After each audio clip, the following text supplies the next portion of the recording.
पौराणिक कथा के अनुसार एक बार एक गरुड़ और एक मादा लोमड़ी नर्मदा नदी के पास एक हिमालय के जंगल में रहते थे।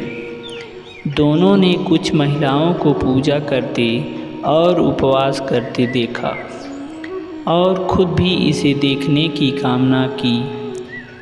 उनके उपवास के दौरान लोमड़ी भूख के कारण बेहोश हो गई और चुपके से भोजन कर लिया।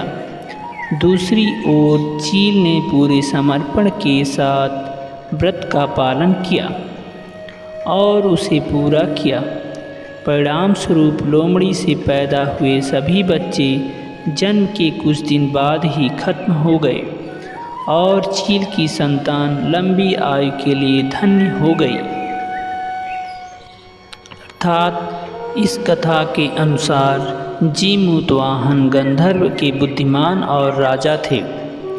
जीमूतवाहन शासक बनने से संतुष्ट नहीं थे और परिणाम स्वरूप उन्होंने अपने भाइयों को अपने राज्य की सभी जिम्मेदारियां दी और अपने पिता की सेवा के लिए जंगल में चले गए। एक दिन जंगल में भटकते हुए उन्हें एक बुढ़िया विलाप करती हुई मिलती है। उन्होंने बुढ़िया से रोने का कारण पूछा।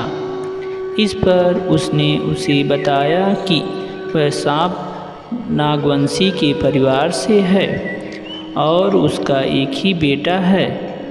एक शपथ के रूप में हर एक सांप पक्षी राजगरुड़ को चढ़ाया जाता है और उस दिन उसके बेटे का नंबर था। उसकी समस्या सुनने के बाद जीमूतवाहन ने उन्हें आश्वासन दिया कि वह उनके बेटे को जीवित वापस लेकर आएंगे। तब वह खुद गरुड़ का चारा बनने का विचार कर चट्टान पर लेट जाते हैं।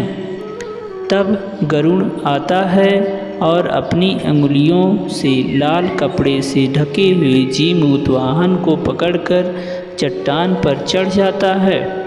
उसे हैरानी होती है कि उसने पकड़ा है वह कोई प्रतिक्रिया क्यों नहीं दे रहा है।